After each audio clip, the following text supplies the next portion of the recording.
अस्सलाम वालेकुम, आप देख रहे हैं प्रोग्राम खबर ये है। मैं हूँ शाजिया ज़िशान। प्रोग्राम में मेरे साथ है सईद काजी और तुर्की से हमारे साथ होंगे रऊफ क्लासर साहब। नाजरीन, काफ़ी अरसे से एक मसला ज़ेर गौर था कि तौहीन रसालत कानून का गलत इस्तेमाल रुकना चाहिए।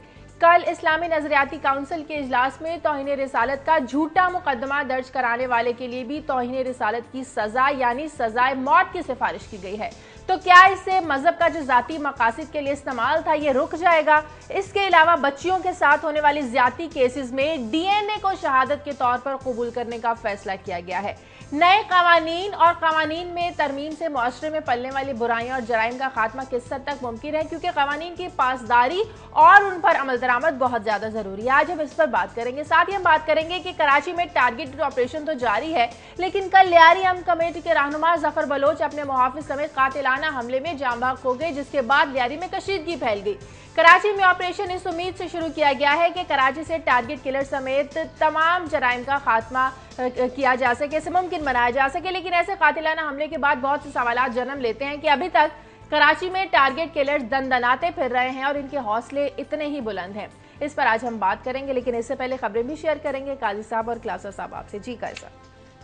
शायद बड़ी अलार्मिंग है। एक फ्री फॉल रूपी की 107 रुपये पे कल पहुंच गया, और एक हम जो दीगर भी इकनॉमिक जो इंडिकेटर्स आज देखेंगे, और सब कॉन्टिनेंट में ऐसे दिलचस्प अगर कहें तो सितम ज़रीफ़ी होगी कि एक melt down, economic melt down हमें इंडिया में भी नज़र आ रहा है। वहाँ भी फ्री फॉल हो रही है।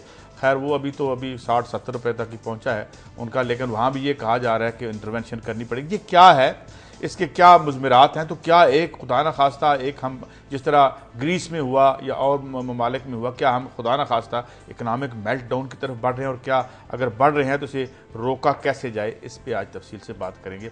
और साथ ही सीक्रेट फंड्स का बड़ा शोर था, खासतौर पर मिनिस्ट्री ऑफ इंफॉर्मेशन का। आज ये खबर आई है कि सिर्फ मिनिस्ट्री ऑफ इंफॉर्मेशन ही नहीं, उससे कई गुना ज़्यादा सीक्रेट फंड्स जो है वो इंटीरियर मिनिस्ट्री ने पिछले 5 सालों में इस्तेमाल किए हैं। मगर दिलचस्प बात यह कि कहाँ कहाँ इस्तेमाल किए हैं और सीक्रेट फंड्स होते क्यों हैं, यानी लिखा उन्हें ख़ास हेड्स के नीचे लिखा जाना चाहिए कि आप इंफॉर्मेशन लेने के लिए या क्या इस्तेमाल, मगर यहाँ किस फेयरवेल पार्टीज़ के लिए किस तरह इस्तेमाल होते रहे और ये कितनी ह्यूज रकम थी, इस पर बात करेंगे। और साथ ही हमारे साथ होते हैं आज फिर हैं कैसर नदीम साकी, उनसे पूछेंगे कि क्या जो वहाँ कितनी तादाद है लोगों की, आबादी कितनी है, हेल्थ फैसिलिटीज़ क्या हैं, और एक इस तरीके से हमें अंदाज़ा होगा कि हमारे मुज़ाफ़ात में क्या क्या सूरत हाल है, मेडिकल जो सहूलियात हैं। ठीक है, क्लासर साहब के पास चलते हैं। जी क्लासर साहब, आपके पास क्या है बताने को? हाँ जी शाजिया, आज एक तो आपको जैसे पता है कि नवाज शरीफ साहब का दौरा तुर्की जो है वो आज खत्म हो रहा है। आज वो पाकिस्तान में वापस पहुंच रहे और इसके बाद अमेरिका चले जाएंगे। एक तो ये भी बताया जा रहा है कि शायद वो यहाँ से लंदन चले जाएं। अभी तक कंफर्म तो नहीं हुआ, लेकिन उनके लंदन जाने का प्लान भी बन रहा है और लंदन से ही शायद वो बरह रास्त अमेरिका चले जाएंगे ये, लेकिन अभी तक कंफर्म नहीं है, अभी हमने कंफर्म नहीं किया। तो थोड़ा सा मैं आपको तुर्की का जो उनका विजिट रहा है उस ओवरऑल एक आपको व्यू देंगे कि इस दौर में किसको ज्यादा फायदा हुआ है, तुर्की को हुआ है या पाकिस्तान को हुआ है, क्या और फर्दर जो इसमें मजीद चीजें होने वाली हैं, क्या क्या नई चीजें हैं जो पाकिस्तान और तुर्की के दरमियान हो सकती हैं। और मोस्ट इम्पॉर्टेंट जो पाकिस्तान में टर्किश ड्रामा इश्क ममनू चलता रहा है, उसकी जो एक्ट्रेस भीतर थी उसके हवाले से बड़ा पाकिस्तान में बहुत ही जोशो खरोश पाया जाता है। तो अब आप आपको प्रोग्राम में ये भी बताएंगे कि बहुत सारी जो इस तरह की भीतर हैं, तो पाकिस्तानियों को शायद उनके साथ आने वाले कुछ दिनों में ज्यादा इंटरेक्शन का मौका मिलेगा। तो वो कैसे मौका मिलेगा पाकिस्तान को, वो भी आपको डिटेल के साथ हम बताएंगे कि कुछ ऐसे माहदे हुए जहाँ पे टर्किश एयरलाइन जो है वो पाकिस्तान से ज्यादा हम मुसाफिर लाने की कोशिश करेगी, और उनमें जो मोस्टली हमने देखा है टर्किश एयर होस्टेस से उनको सर्व करते हैं, वो भी सारे आपको डिटेल बताएंगे।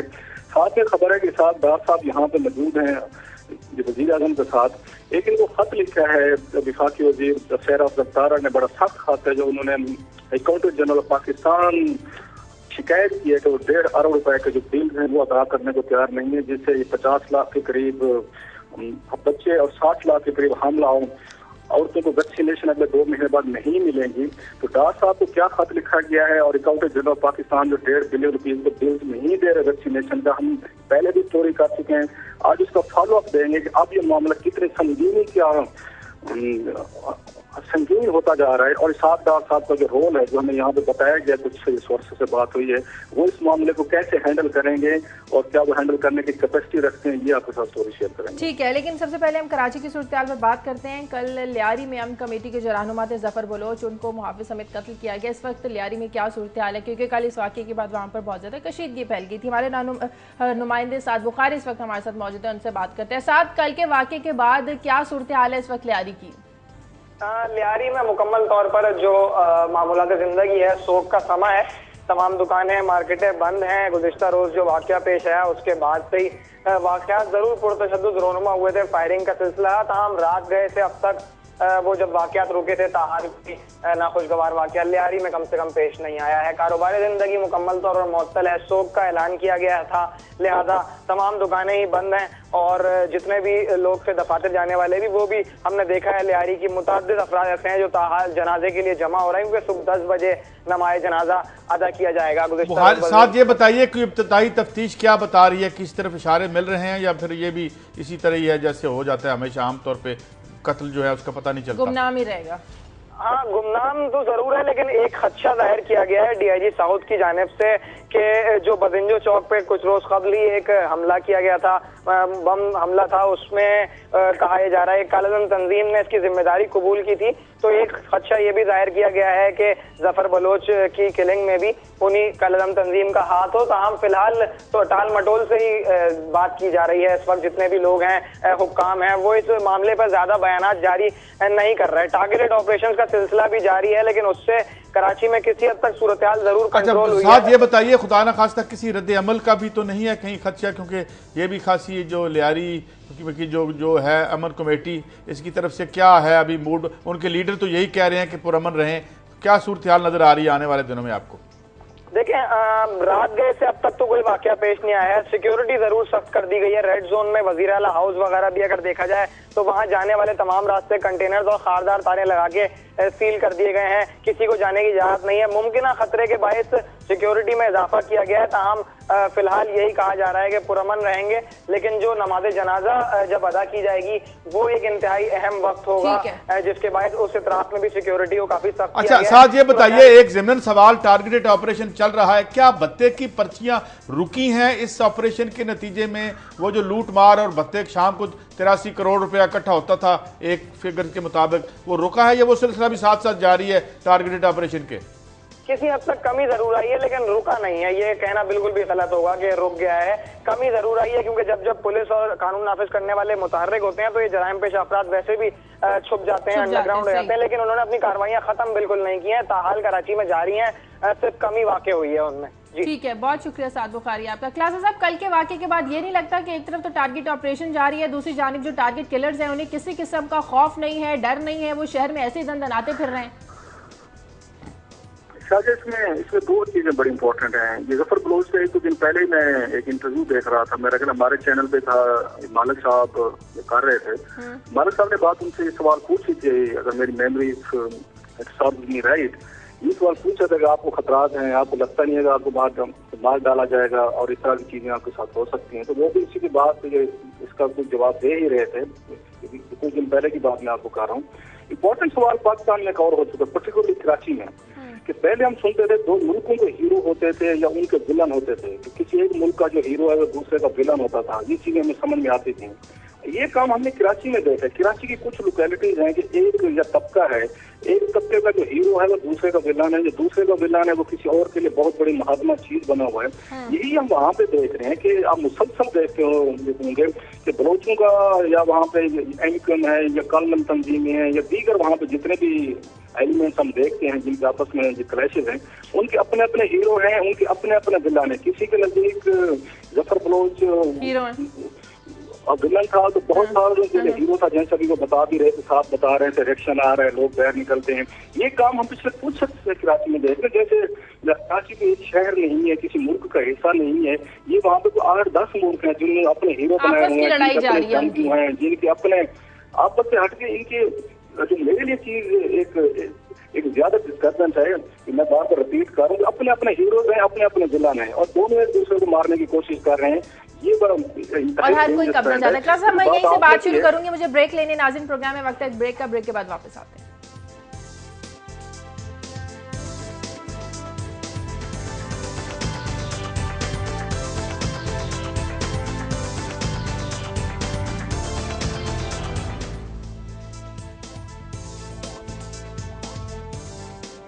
ब्रेक के बाद खुश आमदीद। कायस साहब, जिस तरह से ऑपरेशन वहाँ पर जारी है और पिछले 5 साल भी पीपल्स पार्टी किए थे, अभी वहाँ पर पीपल्स पार्टी है, तो ये ऑपरेशन पीपल्स पार्टी के सियासी मुस्तकबिल का फैसला करेगा? ये तो आप सही कह रहे हैं, मुस्तकबिल का फैसला तो खैर होना या न क्या होना है ये इसमें बारे में कुछ नहीं कह सकता, मगर जो क्लासरा साहब ने बात की है ना अपने अपने हीरोज और अपने अपने विलन्स की, क्लासरा साहब बड़ी आपने अच्छी बात की, मगर इसमें थोड़ी सी एक बैकग्राउंड और भी है।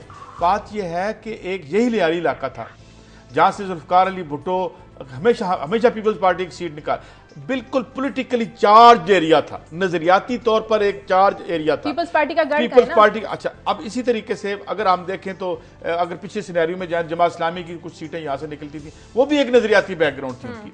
अब ये है कि जब से सियासत एसोसिएट हुई है मनी मिंटिंग से, सियासत का ताल्लुक आपने ब्लैक मनी से और पैसे से कर दिया, बत्ते से उसका ताल्लुक कर दिया, चुनाचे ये हीरोज नहीं है, ये गैंग्स हैं, ये गैंग्स हैं दे, और ये बड़ा ल्यूक्रेटिव और प्रॉफिटेबल बिजनेस है।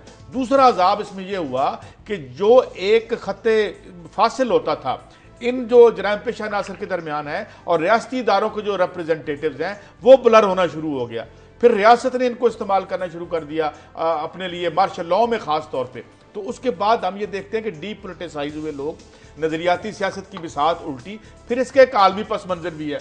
आलमी पस मंजर ये है कि देखें, जब मैं कल भी एक बड़े टीवी पे देख रहा था एक ट्रांसमिशन कि जी ये मिलिटेंसी ये सारे कहाँ से आए, हम सारी बातें तो करते हैं, असल बात नहीं करते कि कैसे 60s की दहाई में जो जॉन फोस्टर डलस था अमेरिका का जो वजीर था सेक्रेटरी ऑफ स्टेट, एक पॉलिसी के तौर पे दहशतगर्दी को उन्होंने अपनाया। सराकते इस्लाम, सराकते इस्लाम जो है वो इंडोनेशिया में बनाई, इस तरीके से इख्वानुल मुस्लिमून बनी, और ये पॉलिसी पेपर था कि हम इस्तेमाल करेंगे इस्लामिक फंडामेंटलिज्म को कोल्ड वार के पस मंजर में। ये उसकी सारे की फॉल आउट है। आज कराची में भी तालिबान का नाम आ रहा है, कराची में तालिबान अब शायद सबसे बड़ी फोर्स बन गए हैं। यही वजह है कि पहले की जो पार्टियां मौजूद हैं वो कह रही हैं कि आके फौज यहां पे एक्शन करे, क्योंकि अब ये तालिबान क्या तो वो भी मजबूर हो।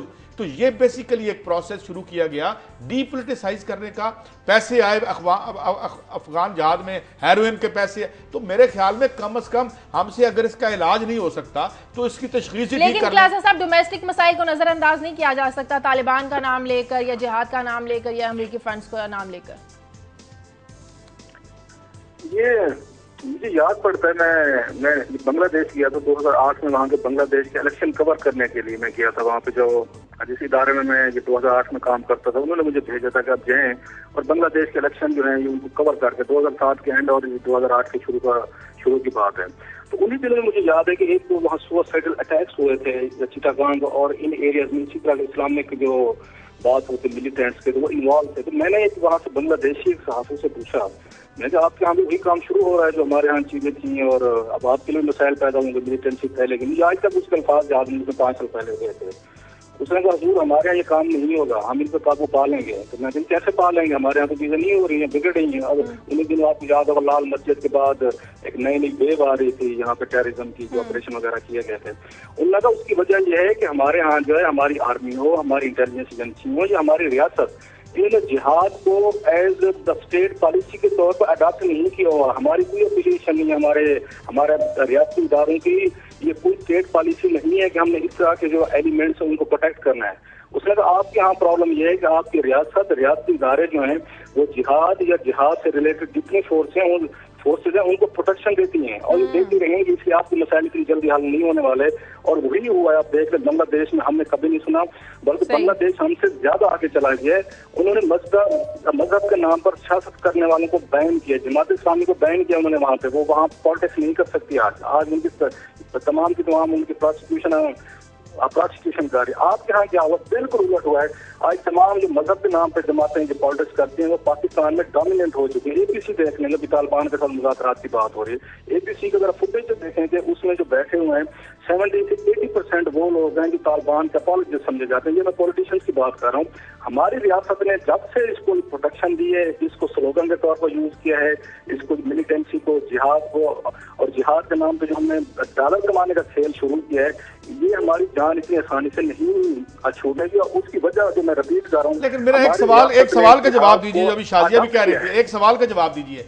ये पॉलिसी जिहाद को स्पॉन्सर करने की इस्लामाबाद में बनी थी या वाशिंगटन डीसी में बनी थी? How can we ignore this? और आज भी यानी ये पूरी जो दुनिया की, मैं आपकी बात मानता हूं कि अगर ज्यादा सयानी होगी रूलिंग क्लास बांग्लादेश की कि वो अपना दामन छुड़ा रही है इससे। मगर हम ये क्यों भूल जाते हैं कि यहाँ पे नॉन स्टेट एक्टर्स जो बनाए गए थे वो सीआईए की मदद से बनाए गए थे, और खुद सीआईए का ऑपरेटिव ये कहता है, जो आजकल कॉलम लिखता है, क्या नाम है उसका अभी, तो आप उनकी तो मैं अब मुझे ये बताएं कि हाउ कैन वी इग्नोर, और हम ये कहते नहीं जी ये सारे का सारा इंडिजिनस है। एक ग्लोबलाइज्ड इकॉनमी के दौर में दहशतगर्दी भी ग्लोबलाइज्ड है और ग्लोबली फंडेड है। कैसे बात यह है कि जो पाकिस्तान के सबसे बड़े हमारे मुजाहिद थे वो जनरल ज़ियाउल हक साहब थे, आपको पता ही है। रियासत को उन्होंने इन्वॉल्व किया था मजहब के मामलात में, कि मजहब को हम डिटरमिन करके देंगे आपको। इससे पहले अगर जनरल ज़ियाउल हक साहब, भुट्टो साहब ने भी ये काम किया था, इस तरह की चीजें की थी कि मजहब का जो उन्होंने रोल था वो लोगों की जिंदगी में या मुआशरे में ज्यादा कर दिया था। जो रियासत का, मेरा ये जाती तौर पर ख्याल है कि रियासत का काम ये डिटरमिन करना नहीं होता कि कौन मस्जिद जाएगा, कौन चर्च जाएगा, कौन वहाँ पे ये मंदिर जाएगा, ये उनके अपने काम है। लोगों को अपना एक खुदा और उनके दरमियान की ये चीजें, लेकिन हमारे यहाँ रियासत ने ये रोल अदा कर लिया कि हम आपको बताएंगे कि आपको मजहब क्या होना चाहिए, कौन सी मस्जिद जाएंगे, कौन मंदिर जाएगा, कौन चर्च जाएगा। इन चीजों से आप यहाँ बिगाड़ पैदा हुए हैं।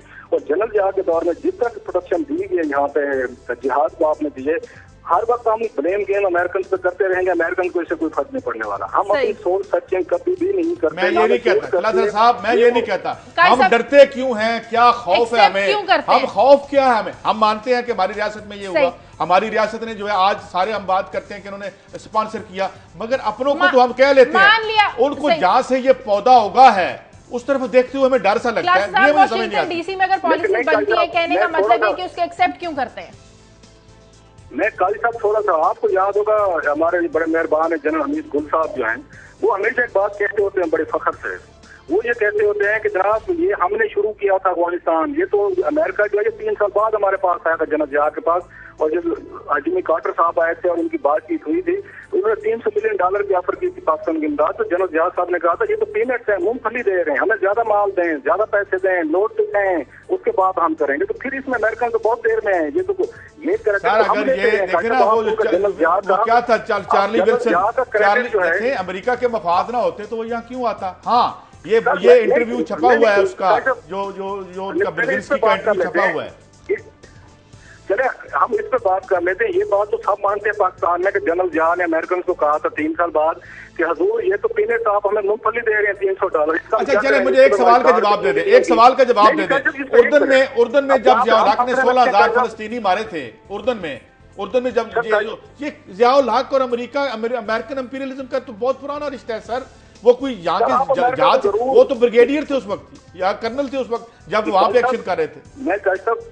कैसा मैं ये करूँ, जरूर हम अमेरिका को बाथरूम में गिर के हम ब्लेम करते हैं कि अमेरिका ने उसको धक्का दिया होगा बाथरूम में। मैं मान लेता हूँ सारे कानून में बुराई की है। मेरा सिंपल देखिए, पहले ये फैसला कर लें, जो हम जिहाद की बात करते हैं कि जिहाद को बेचा किसने है, इसके डॉलर किसने कमे। अमेरिकन बाद में एंटर हुए अफगानिस्तान के खेल में, हम पहले हो चुके थे। कि मैं बार बार बात किया तो हमें कहा गया था कि हमने उनसे ज्यादा माल लिया, ज्यादा पैसे लिए, और उसके बाद हमारे एस्टेब्लिशमेंट को समझ आ गई थी कि अगर अमेरिकन को डराना है, उनसे लोट लेने, उनसे असला लेना है, उनसे गन्ने तोपे जहाज लेने हैं और माल लेना है, तो आपको जिहाद को रियासत की पॉलिसी के तौर पर अडॉप्ट करना पड़ेगा। ये 3 साल से पॉलिसी हमारी जारी है। आज भी हम तालिबान के नाम पे पूरे यूरोप को डराते हैं, पूरे अमेरिकन को डराते हैं, सिविलाइज्ड वर्ल्ड को डराते हैं। मगर हम बेचते हैं तो वो खरीद भी तो लेते हैं ना। अगर खरीदार नहीं होंगे तो हमारा सौदा कौन खरीदेगा। बड़ी इजी लाइन है, अमेरिका को ब्लेम, उस पर ब्लेम ठहरा कर तो मसाइल से निकलना नहीं। अभी आप कह रहे हैं ना, आप कह रहे हैं ना कि खरीदार नहीं होंगे तो बेचने वाले नहीं रहेंगे। वो खरीद रहे हैं तो हम बेच रहे हैं, मगर हमें बड़ा डर लगता है उधर इशारा करते हुए, हम खौफजदा रहते हैं जरा। लास्ट बात काली साहब, हम मान लेते हैं हम बड़े मजलूम लोग हैं, दुनिया बड़ी जालिम है, और अमेरिका ये माल चाहिए ना उन्हें, ये दहशतगर्दी चाहिए तो बेचते हैं। चलिए आगे बढ़ते हैं। हम ना खरीदे ना, अब मतलब ये बात यही बात है ना, अगर पॉलिसी बनती है कुछ बेचते हैं तो हम क्यों खरीदें। और आप तो अपनी माशी पॉलिसी अपनी बना सकते हैं, सियासी क्या बनाएंगे और फिर सारा ब्लेम अपने ऊपर ले लेंगे। बस डर लगता है हमें वाशिंगटन डीसी से। आगे क्लास साहब आगे बढ़ते हैं, तो क्लास साहब आगे बढ़ते हैं। मुफ्ती नईम साहब, हम मजहबी स्कॉलर इस वक्त हमारे साथ लाइन पर मौजूद हैं, उनसे हमें बात करनी है तौहीन रिसालत के कानून में। मुफ्ती साहब, जो तरमीम की जा रही है कि जो तौहीन रिसालत का झूठा इल्जाम लगाएगा, इस्लामी नजरियाती काउंसिल कल इजलास हुआ, इसमें इस बात बात का फैसला किया गया कि उस शख्स को भी वही सज़ा मिलेगी जो तौहीन रिसालत का जो कानून है इसमें तरमीम कर उसको भी सजाए मौत ही दी जाएगी। ये बताएगा कि हमारे यहाँ ये इतना ज़्यादा सेंसिटिव इशू है, इस बात का अंदाज़ा कैसे हो कि अगर कोई झूठा इल्ज़ाम लगा रहा है तो हम तो इतने ज़्यादा रिएक्शन शो करना शुरू कर देते हैं, एहतजाज करना शुरू कर देते हैं, मुजाहरे करना शुरू कर देते हैं, तो इस चीज़ से बचना कैसे मुमकिन है? बिस्मिल्लाहिर्रहमानिर्रहीम। इतनी बात तो वाज़ेह है कि तौहीन रिसालत पर तो सज़ाए मौत जो है वो बिल्कुल ठीक ही होनी चाहिए, लेकिन हमारे मुल्क में अगर किसी आदमी से कोई जाती झगड़ा भी किसी से हो तो फौरन कह देता है कि जिसने कुरान की तौहीन की है, रिसालत की तौहीन की है और जुलूस लेके मुजाहरा करता है। इसलिए मैं समझता हूँ कि अगर कोई आदमी झूठा पाया जाए तो उसको सजाए मौत तो नहीं होनी चाहिए, लेकिन कोई ना कोई सजा ऐसी होनी चाहिए ताकि वो इस तरीके के काम न करे कि अपने यानी जाती इल्जाम लगाकर उसको तौहीन रिसालत बनाकर जो है मुजाहरे में जुलूस निकाले।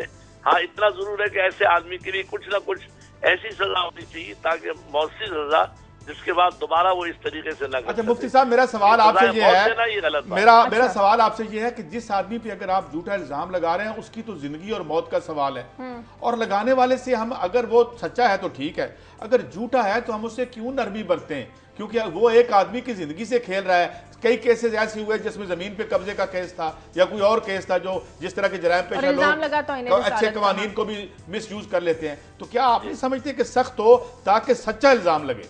नहीं, सजा सख्त जरूर हो, लेकिन सजाए मौत है ना, ये इस्लाम ने एक ज़ाब्ता बनाया। नबी अकरम सल्लल्लाहु अलैहि वसल्लम की तौहीन पर तो सजाए मौत होना बिल्कुल यकीनी और इत्तेफाकी उलमा का फैसला है।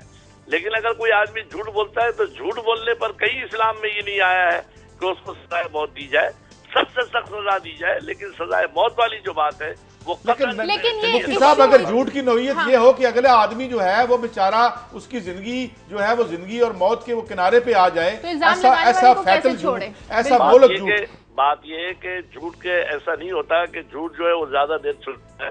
झूठ जो है वो चंद दिन में ही पता चल जाता है, चंद लम्हों में पता चल जाता है। इसको इतना लंबा खींचने की जरूरत नहीं पड़ती। सजाए मौत वाले तौहीन रिसालत वाले का तो फिर भी चलता है, लेकिन झूठ बोलने वाले को जब पुलिस लेके आएगी 4 सवालात करेंगे। मैं तो कोई इतना बड़ा आदमी नहीं हूँ, मेरे पास भेजने में 4 सवालात करने के मैं बता दूंगा कोई आदमी झूठा है सच्चा। लिहाजा दोनों की सजा बराबर होना ये हमारी समझ में नहीं। सही। मुफ्ती साहब लाइन पे रही बात करते हैं, ब्रेक का वक्त है, ब्रेक के बाद आकर बात करते हैं।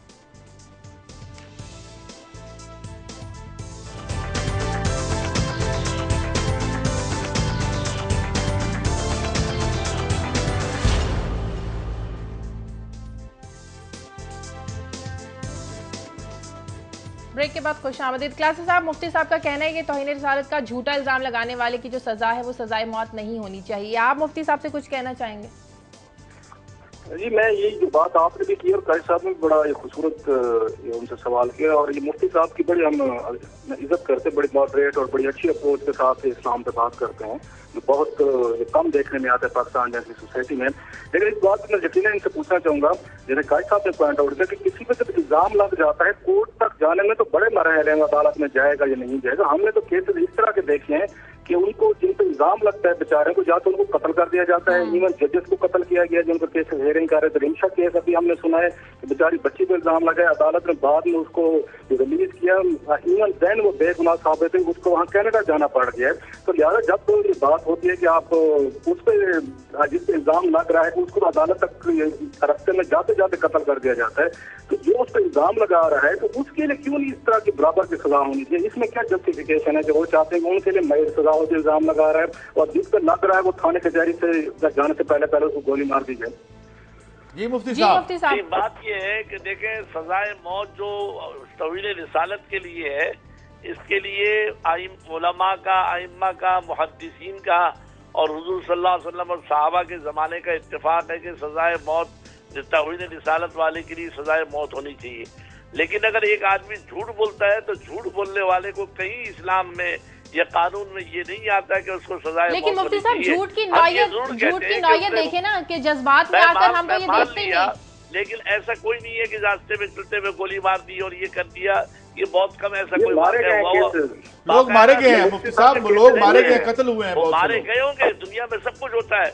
लेकिन ये नादिर बात को लेकर, एक मामूली सी बात को लेकर तौहीन रिसालत पर कोई झूठ बोलता है इसमें बहुत सारे इम्कान है कि कितना झूठ है, कितना नहीं है, किस हद तक बात सही है।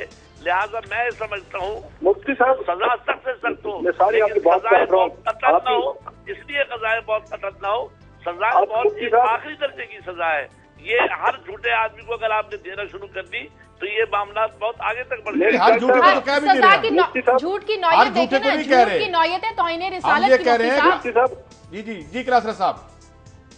हाँ जी, मैं इनसे पूछना चाह रहा मुफ्ती साहब से, वो जैसे आप भी कह रहे हैं झूठ की नजर डिफरेंट होती है, जो हजूर पाक के सल्लल्लाहु अलैहि वसल्लम के नाम पे झूठ बोल के किसी को तौहीन का इल्जाम लगा रहा है, तो वो भी तो एक तरह से तौहीन कर रहा है, वो झूठ कर, तो उसकी सजा क्यों नहीं होनी चाहिए? ये दोनों चीजों में फर्क है। एक नबी अलैहिस्सलाम पर की तौहीन रिसालत कर रहा है और ये साबित हो जाए तो उस पर तो यकीनन सजाएं बहुत है, लेकिन एक आदमी झूठ कह रहा है तो मैं ये कहता हूँ सजा हो, सख्त से सख्त हो, लेकिन मौत की सजा देना ये कतई जो है। अच्छा, आप क्या सजेस्ट करते हैं? आप क्या सजेस्ट करते हैं मुफ्ती साहब? आज अभी फैसला आना है, अभी मुकम्मल फैसला नहीं किया इस्लामी नजरियाती काउंसिल ने, वो सख्त सजा क्या होनी चाहिए झूठे के लिए? भाई झूठे आदमी के लिए नौयत देखकर सजा दी जाती है कि इसने झूठ कितना बोला है, कितना ज्यादा बोला है, इसमें कुछ सच है कुछ झूठ है, उसी एतबार से काजी को, अदालत को, जज को सजा देनी चाहिए। अच्छा मुफ्ती साहब, इजलास में है कि उसका झूठ जो है अच्छा ऐसा हो कि वो ज्यादा अहमियत ना अच्छा इजलास में मुफ्ती साहब ये भी फैसला किया गया है कि खवातीन और बच्चों के साथ जो बच्चियों के साथ ज्यादती की जो केसेस बहुत ज्यादा सामने आ रहे हैं, इसमें डीएनए की जो शहादत है इसको कबूल किया जाए। तो क्या जो डीएनए की शहादत है ये बुनियादी होती है? मुआविन तो ये हो सकती है क्योंकि जना रजामंदी से भी हो सकता है और जना बिल जबर भी, तो क्या इसे बुनियादी शहादत इसको कबूल किया जाए? नहीं, बुनियादी शहादत तो डीएनए टेस्ट को कह ही नहीं सकते, इसलिए कि डीएनए टेस्ट मुआविन तो हो सकता है। हाँ। इसलिए कि ये नहीं पता कि ये बिल जबर है, डीएनए से टेस्ट ये क्या बताएगा कि ये जबर हुआ है, रजामंदी से हुआ है। इसलिए मैं समझता हूँ कि ये मुआविनत तो कर सकता है, लेकिन इस पर इसको शहादत मानकर जिना के वो अहकामात जो शरीयत ने मुकर्रर किए हैं वो कतन जारी नहीं हो। ठीक है, बहुत शुक्रिया मुफ्ती नईम साहब आपका। काई साहब तौहीन रिसालत के कानून में तरमीम तो करने जा रहे हैं, लेकिन अब इस पर भी बड़े इख्तलाफात सामने आएंगी। सजाए मौत होनी चाहिए, सख्त सजा होनी चाहिए। जो काउंसिल जो इजलास उन्होंने तो अभी तक ये कहा है कि जी इसमें उनमें कुछ लोगों ने यानी इसमें ये इत्तफाक पाया, उनमें इत्तफाक तो नहीं है, कुछ में इख्तलाफ भी है, लेकिन अभी उनका डिसीजन फाइनल आज आना है, थर्सडे को उनका इजलास आज होना है, तो उसमें आ रहा है। लेकिन बात सोचने की ये जो क्लासेस साहब ने बड़ी इंपॉर्टेंट बात की कि यहाँ पे तो एक ऐसा आपने तस्वीर बना रखा है कि आप जो है वो यानी बंदे पे साबित होने से पहले हम सारे अदालत बन जाते हैं, तो बात हम खुद अदालत बन जाते हैं। सेंसिटिव इशू है कि हम ये सोचते ही नहीं है कि उसने गलत कहा होगा। मेरे ख्याल में अगर आप लेजिस्लेशन कर रहे हैं तो फिर आपको मखसूस हालात भी देखने पड़ेंगे, और अगर ये इस्लामी नजरियाती काउंसिल ये फैसला लेती है, मेरे तो ख्याल में ये बड़ा पॉजिटिव होगा। आगे बढ़ते हैं। क्लास साहब आप कुछ कहना चाहेंगे, आगे बढ़े? नहीं, मेरा ख्याल काजी साहब ने बड़ा अच्छा इसको समझ किया है, और वही वाली बात है कि जो किसी पे तौहीन रिसालत का इल्जाम अगर लगा रहा है और वो झूठा है, तो मेरे हिसाब से वो भी एक तरह का तौहीन रिसालत का मुर्तकब हो रहा है कि गलत बात मंसूब करके हमारी जो आखिरी नबी है उनके हवाले से इस तरह की बातें कर रहे हैं। तो उसके लिए मेरा ख्याल पे वही सजा होनी चाहिए जिसपे वो इल्जाम जिस पर लग रहा है और जिसको उसका फेस करना पड़ता है। अदालत से जाते जाते बहुत दूर की बात, उससे पहले उसको भी जिंदगी से हाथ धोने पड़ते हैं। सबसे बड़ी बात यह है कि हमारे जो माइनॉरिटीज के भाई हैं वो सबसे ज्यादा इसका विक्टिम बनते हैं। ठीक है क्लास साहब, वज़ीर आज़म नवाज शरीफ का जो दौरा तुर्की खत्म हो रहा है, इसका ओवरऑल व्यू क्या रहा और इसमें किसको फायदा हुआ, कैसे मुआहदे किए गए पाकिस्तान के लिए, कुछ शेयर कीजिएगा। ये यहाँ पे जो हमारे कुछ दिन गुजरे हैं, तकरीबन आज 5वां दिन है, यहाँ पे एक चीज बड़ी वाज़ेह तौर पर सामने आई है। 2-3 चीजें मैं इसमें कहूंगा। एक तो ये है कि जितना बिजनेस हो रहा है ये तुर्की से पाकिस्तान जा रहा है, पाकिस्तान से तुर्की कोई चीज आती मुझे नहीं लगा। अब तक कोई ऐसी चीज मुआहदा मुझे नजर नहीं आ रहा जिसका पाकिस्तान को कुछ माली या कुछ इकोनॉमिक वाइज कोई डायरेक्ट हो जो तुर्की वहां से मंगवाए और पाकिस्तान की एक्सपोर्ट है वहां से बढ़े। ये तो मुझे आज तक अभी तक कोई ऐसी बात नजर नहीं आ रही। जितने भी एग्रीमेंट्स हुए हैं, जितने भी मुआहदे हुए हैं, MOUs हुए हैं, वो यहाँ तुर्की से कारोबार पाकिस्तान जाएगा, वहाँ पे वो बिजनेस करेंगे और जो भी उन्हें वहाँ पे डेवलपमेंट करने या दूसरी चीजें करने उनको कॉन्ट्रैक्ट मिलेंगे। वो कॉन्ट्रैक्ट के बदले जो भी उनकी अपनी एक इनकम है, प्रॉफिट है, वो लेके आएंगे। लिहाजा ये बात बड़ी क्लियर है यहाँ पे कि ये कारोबार जो है ये वन साइडेड लग रहा है।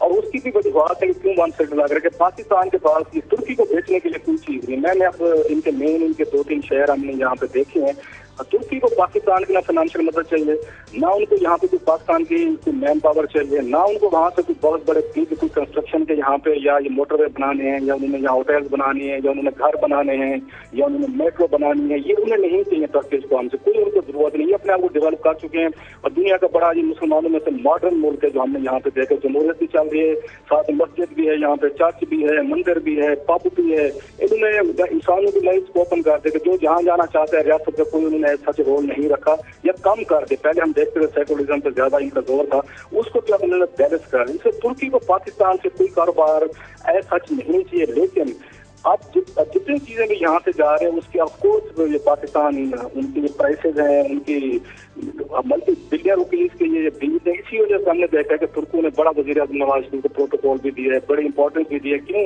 कि नवाज शरीफ उनके लिए बहुत बड़ा बिजनेस लेके आए हैं।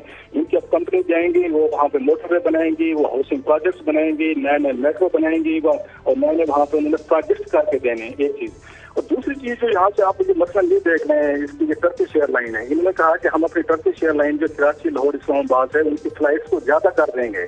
मतलब ये अगेन बिजनेस जो है पाकिस्तान चाहेगा।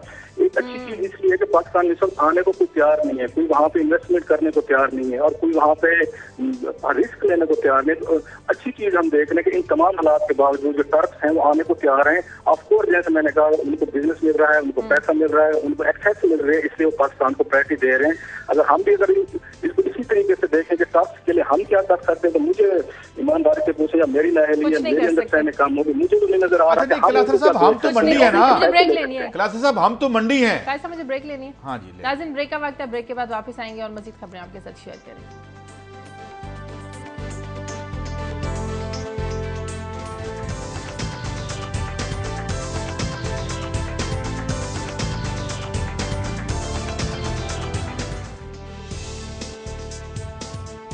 ब्रेक के बाद खुशामदीद। क्लास साहब, वज़ीर आज़म नवाज शरीफ के दौरा है तुर्की में, तुर्की को कह सकते हैं कि ज़्यादा फायदा हुआ, उन्हें बहुत ज़्यादा कारोबार मिलेगा जितने वो यहाँ पे प्रोजेक्ट शुरू करने जा रहे हैं। जी शाजिया, और दूसरी तरफ बड़ी आपको मैं मुख्यता की बात बताऊँ कि जहाँ पे डेलीगेशन आके ठहरा है यहाँ पे इस्तांबुल में, जिस होटल में ठहरे हैं, एक तरफ उन्हें बताया जा रहा है कि $7 अरब अभी IMF से लेके आए हैं और काजी साहब रोजाना उसका बैठ के बताते भी रहते हैं कि हम कितने कर्जों में धंसते जा रहे हैं। जिस होटल में ठहरे और इनके साथ 30 से ज्यादा का वफाद है, जिसे पंजाब हुकूमत दिया, फेडरल लेवल के ब्यूरोक्रेट सब लोग 30 के करीबन 30 से ज्यादा है। एक एक कमरे का किराया जो हमें बताया गया है और हमने पता भी किया है, वो $1200 से लेकर $1500 पर नाइट है यहाँ पे। तो एक तरफ आप, और ये सिर्फ आम स्टाफ की बात कर रहा हूँ मैं, ये मैं कि आपको हाई लेवल जो हाई प्रोफाइल है मैं उनकी तरफ जा नहीं रहा डरते हुए, पर जलते हैं मेरे। जब आप कोई घरेलू विजिट पे आते हैं, आप देखें किस तरह की स्पेंडिंग यहाँ पे आती है। अभी से इसका बजट कभी उठा के देख लेंगे कि जो कारोबार हम ये को देने आए थे, लेने नहीं आए थे। मैं आपको फिर कह रहा हूँ, हम यहाँ पे कोई कारोबार लेने नहीं आए थे, हमारे पास कुछ नहीं देखने को, हम देने आए थे। वहाँ पे जो पर नाइट किराया बन रहा है, जो इस्तांबुल का सबसे बेहतर और सबसे खूबसूरत तरीन जहाँ पे होटल है, उसका किराया जो है वो $1200 से $1500 या यूरो जो है वो आम सा उसके लिए रेट है। बाकी के लिए क्या रेट है वो अलग चीज होगी। एक तरफ दुनिया का भीख मांग के फिर रहे हैं, दूसरी तरफ एक का विजिट हम करते हैं, उन पर मैसेज किस्म के करते हैं। लास्टली जो चीज एक यहाँ पे हमें वो कार्य है कि मजाल है कि 4 दिन गुजर गए कि नवाज शरीफ साहब ने जो मीडिया पाकिस्तान से है किसी के साथ इंटरेक्शन किया हो, हमें बताने की कोशिश की हो कि हम क्या कर रहे हैं, कैसे कर रहे हैं। उनकी मीडिया टीम ने बहुत दूर कर दिया नवाज शरीफ को पाकिस्तानी मीडिया से। जो बात मुझे समझ आ रही, माजी में हम देखते थे कि जो भी वजीर आज़म आते थे वो मिलते थे, इंटरेक्ट करते थे, उनके वजीर बैठते थे, बताते थे, समझाते थे। यहाँ पे तकरीबन 13 के करीब MOUs हुए, हमें कुछ डिटेल का पता नहीं, महाराज हमें टाइटल बता दिया कि ये टाइटल, कोई वजीर को तैयार नहीं है, कोई वजीर आज़म मिलने को तैयार नहीं है। तो ये एक अजीब सी मिस्ट्री है जो हमें समझ नहीं आ रही कि ये कौन सा ऐसा कारोबार है जिसको छुपाने की जरूरत है। इंटरेक्शन नहीं होता, बातचीत नहीं होती, सवाल जवाब की इजाजत नहीं है इनसे। तो ये एक अजीब कल्चर प्रमोट हो रहा है कि पाकिस्तानी मीडिया और उनके लोगों को तो वज़ीर आज़म और उनकी टीम से मेल दूर कर दिया गया, दरमियान में इतने बफर जोन बना दिया गया। ब्यूरोक्रेट्स ने जो उनसे ये वज़ीर आज़म हाउस पे कब्जा किया है, वो एक और कहानी किसी वक्त हम पाकिस्तान वापस आकर आपको डिटेल से बताऊंगा। इस पे आपकी इन्वेस्टिगेशन का इंतजार रहेगा कि इसके पीछे क्या मिस्ट्री थी। देखिए, आपने हमें इतनी बातें तो बताई थी, हमें पता चल ही गया वहाँ क्या हो रहा है। तो आगे बढ़ते हैं। मेरे ख्याल में अभी हमारे साथ अनीस शेख साहब भी होंगे। क्लासर साहब, एक बड़ी यहाँ पैनिक की कैफियत फैली हुई है, 107 रुपए पे डॉलर चला गया है। जो रिपोर्टें कुछ अर्से पहले आई थी तो ये कहा गया था कि 2014 के जून में जाके कहीं ये डॉलर 114 रुपए का होगा, तो ये अभी से 107 रुपए का हो गया है और उसकी फ्री फॉल जारी है। साथ ही मैशत का आलम यह है कि हमने जो गैस, आज खबर आई है कि जो गैस है हम दिसंबर में से लेके आगे 3 महीने शायद CNG स्टेशन को तो बंद करेंगे ही, पंजाब इंडस्ट्रीज को बंद कर दें। अगर हमारे साथ शेख साहब हों तो शेख साहब ये बताइए कि जो मेल्ट डाउन की बात हो रही है, क्या सब इंडिया के मेल्ट डाउन की बात तो अब आलमी मीडिया में आना शुरू हो गई है कि उसकी भी जो फ्री फॉल जारी है, पैसा बाहर निकल रहा है, जहां से भी लोग डॉलर खरीद, ये क्या कैफियत है, जरा बताएं हमें, और इसे कैसे रोके, हुकूमत को क्या करना चाहिए? अच्छा चले पहले तो डॉलर की फॉल की रीजंस देख लेते हैं कि कुछ मासूम सी रीजंस है, कुछ ऐसी रीजंस जो मासूम नहीं है। नंबर 1 रीजन, अब पहले से मैं बता देता हूँ कौन कौन सी रीजन। नंबर 1 रीजन जो मासूम सी रीजन है, हमेशा कहते हैं जी डिमांड एंड सप्लाई की बात है, और रुपये की डिमांड कोई नहीं, डॉलर की डिमांड बहुत ज्यादा है। जो मालियाती इदारे हैं, जो इंडिविजुअल्स हैं, उसमें भी तो आपका डॉलर जो है वहां पर अप्रिशिएट कर रहा है। दूसरी रीजन जो बहुत बड़ी रीजन होती है हर मुल्क का जिसकी करेंसी गिरती है, इंडिया की मिसाल अभी आपने दी है, वो है ट्रेड डेफिसिट।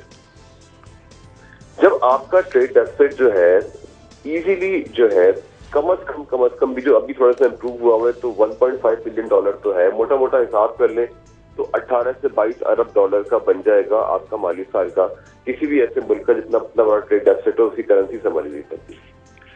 तीसरी बात यह है कि जब लोगों को नजर आता है, अब मार्केट सेंटिमेंट की बात करें, जब लोगों को नजर आता है कि डॉलर जो है अप्रिशिएट हो रहा है, तो वो जो है इसके ऊपर स्पेकुलेशन के ऊपर भी और इन्वेस्टमेंट के ऊपर भी डॉलर पे चले जाते हैं।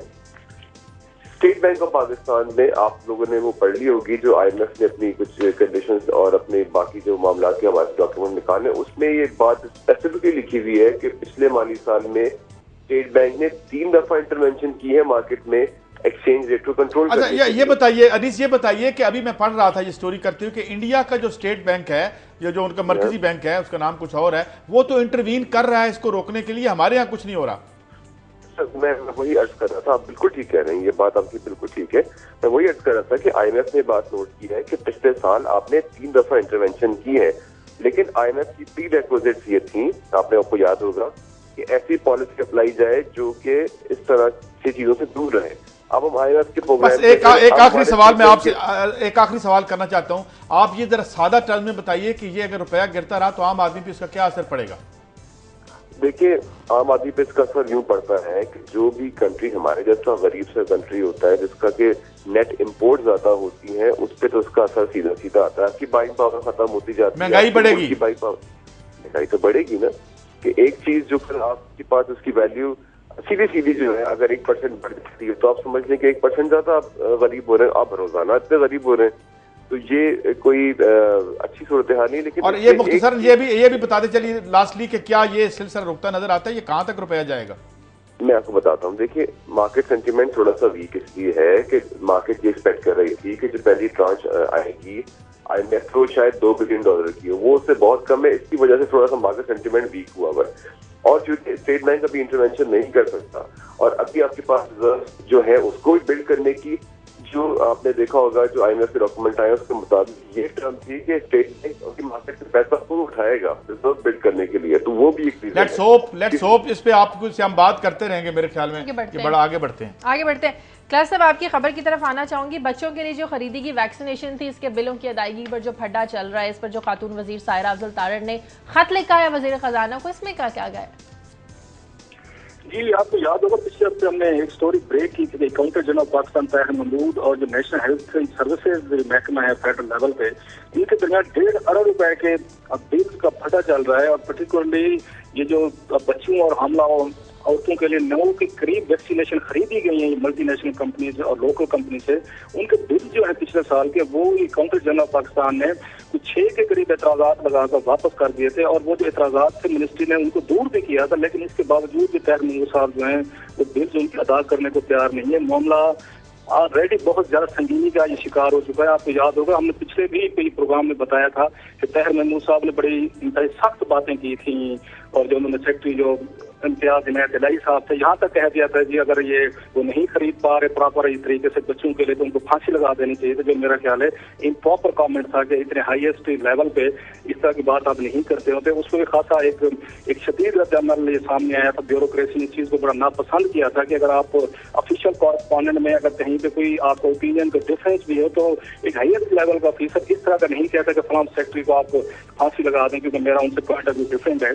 एक तो ये चीज है। अब उसके बाद जो मिनिस्टर हैं, ये नेशनल हेल्थ सर्विसेज की सारा अफजल तारा हैं। तो मुझे यहाँ से पता चला है, तुर्की में कोई मेरे ये हैं यहाँ पे जो आए हुए वजीर आजम के डेलीगेशन के साथ, हमने वहाँ पे खत भी हमने भी अपने सोर्सेज से मैंने निकलवाया है, जिस वक्त स्क्रीन पे आप देख सकते होंगे। उन्होंने अब वजीर खजाना जो भी यहाँ मौजूद है, आप वापस जा रहे हैं, आज इनके सामने पेश किया जाएगा, उसमें उन्होंने शदीद इल्जाम लगाए काउंटर जनरल पाकिस्तान पे कि ये हमारे लिए बहुत बड़ा बहरान खड़ा करने वाले ताहिर महमूद साहब जो हैं कि 50 लाख के करीब जो बच्चे हैं, 60 लाख के करीब हामला जो औरतें हैं, उनके लिए 2 महीने बाद पाकिस्तान में वैक्सीनेशन जो है वो खत्म हो जाएगी, जिसमें पोलियो हो, खतरा है और दीगर बीमारियां हैं। और जब मेरे मुझसे बात हुई थी ताहिर महमूद साहब से, उनका अपना एक कांटा जो था वो कहते थे, उनके एतराज़ात मसलन एक उन्होंने मुझे बताया था कि इन्होंने पेपरा रूल की खिलाफ वर्जी की है, जब इन्होंने कॉन्ट्रैक्ट दिए थे, एडवांस पेमेंट्स इन्होंने की थी। और मेरी जब उनसे बात हुई, जो ये मिनिस्ट्री ऑफिशियल है वो कहते हैं ये टोटल झूठ है कि पेमेंट एडवांस इनको दी ही नहीं जाती, कहीं पे भी इनको पेमेंट एडवांस नहीं मिलती, वो खुद हमें सप्लाई करते हैं, कॉन्ट्रैक्ट आता है, उसके बाद उनको पेमेंट करनी पड़ती है। ये मसला जो है, और उसके बाद सब ये भी कहते थे कि उन्होंने कहा था कि ये पूरा केस मैं नैब को भेज दूंगा। तो उसके बाद एक और किस्म की बड़ी जंग शुरू हो चुकी है, और इस जंग में नुकसान बच्चों का होगा, मामला खवातीन का होगा, क्लासेस और बच्चों और औरतों को होगा। और इंटरेस्टिंग चीज है लास्टली, अब देखना ये है कि इसाद डार साहब जो है वो जाके क्या फैसला करते हैं, वजारत खजाना के जो हेड हैं, चीफ बैठे हुए हैं, क्योंकि अब तक ये लग रहा है कि मिनिस्ट्री ऑफ फाइनेंस जो है उसको कोई कंसर्न नहीं है कि 2 इदारे हैं हुकूमत के, काउंटर जनरल पाकिस्तान और साथ में यहाँ पे नेशनल हेल्थ सर्विसेज, जो ये पिछले 6 महीने से बिलों पर लड़ रहे हैं और बच्चे और औरतें मुतासर होंगी, वो चुप करके तमाशा देख रहे हैं। अच्छा कराची साहब, मैं एक फूड फॉर थॉट आपके लिए जाते जाते जब आप आएंगे तो हम और आपसे डग करवाएंगे, इसको डिग करवाएंगे स्टोरी को। ये जो सीक्रेट फंड का मामला था, अभी आज एक स्टोरी आई है कि इंफॉर्मेशन मिनिस्ट्री ने तो कुछ इतने ज्यादा खर्च किए तो हैं, मगर जितने जो इंटीरियर मिनिस्ट्री ने किए हैं वो 425 मिलियन यानी रुपीज हैं, 40 करोड़ रुपए बनते हैं। लेकिन इसमें इंटरेस्टिंग बात यह है कि ये सीक्रेट फंड जो है ये इस्तेमाल कैसे होता रहा। इसमें जो फेयरवेल पार्टीज थी उसमें ये इस्तेमाल हुआ, जो रहमान मलिक साहब को दी गई उसमें ये इस्तेमाल हुआ, और आखिर में चूंकि वक्त खत्म हो गया है तो ये खर्च इसलिए किया जाता है कि आपने कोई इंफॉर्मेशन रिट्रीव करनी है, मगर ये होटलों के किराए में जाता रहा। तो इस पर भी मेरे ख्याल में कोई बात होनी चाहिए, ये फंड वाला क्या मामला है जो इंटीरियर मिनिस्ट्री में इतना ह्यूज फंड इस्तेमाल हुआ है। प्रोग्राम का वक्त खत्म हो गया। क्लासेस साहब, काजी साहब, नाज़रीन, प्रोग्राम के लिए आप हमें फीडबैक दीजिए, खबर@दुनिया TV.tv पर। कल तक के लिए इजाजत दीजिए, अल्लाह हाफिज।